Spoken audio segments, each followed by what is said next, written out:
Is it possible to find peace in the middle of a storm? In a moment of national crisis like we find ourselves now, when the noise of the world becomes deafening and the voices of anger and fear grow loud, where do we turn to find our footing? Welcome back to Next Level with Nathan. This is a place where we look beyond the headlines and into the heart, using the timeless wisdom of the ages to help everyday people navigate our most difficult moments. Our mission is to move from pain to purpose, and today that mission feels more urgent than ever. We believe that even in the darkest of nights, we have the power to create the dawn. Before we begin, and now more than ever, this message of healing needs to be heard, and you can become really a big part of the mission of spreading it. I'm not asking you to buy anything, and I don't have a sponsor. I don't make any money off these. But when you like this video, subscribe to this channel, or share this to someone who is hurting or confused, you're doing more than just helping a channel grow.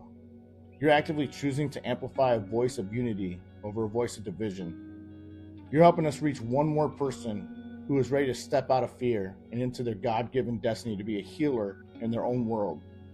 Thank you for being a part of that. Let's talk about where we are and where we go from here. As I record this, it's Saturday, and our nation is in pain. We are in a state of collective shock and grief after the assassination of Charlie Kirk earlier this week. And regardless of your political beliefs, a line was crossed. A wound has been torn open in the fabric of our country. And in the space of that wound, fear, anger, and blame are rushing in to fill the void. The temptation is to point fingers, to retreat into our corners, to harden our hearts against those we see as the other side. Temptation is to break. But the great spiritual masters have always taught that our moments of greatest crisis are also our moments of greatest opportunity.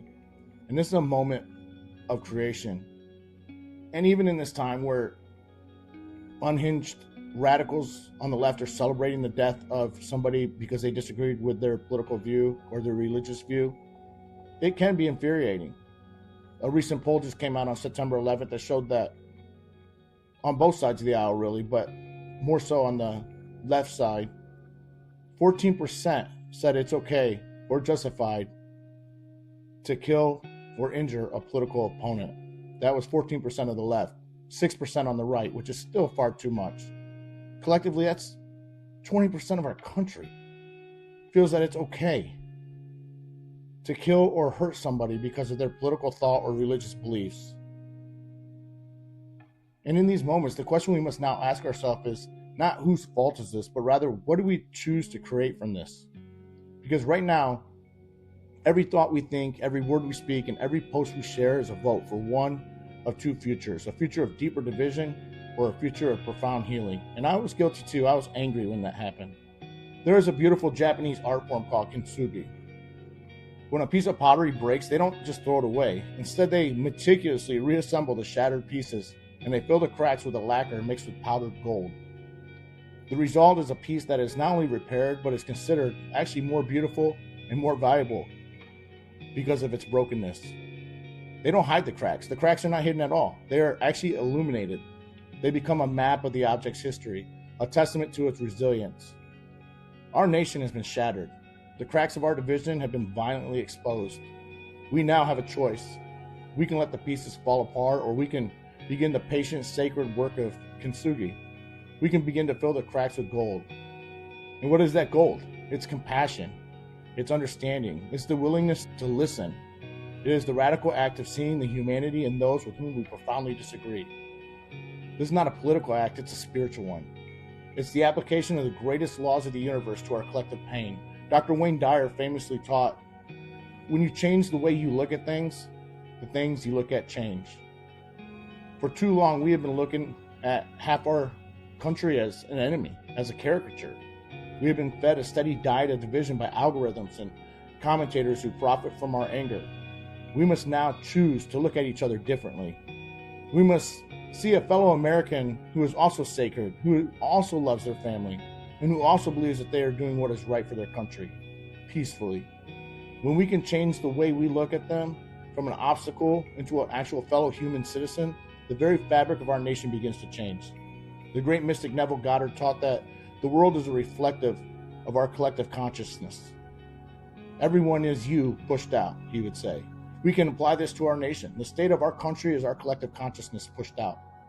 the anger, the hatred, the violence. It exists within the collective. It does.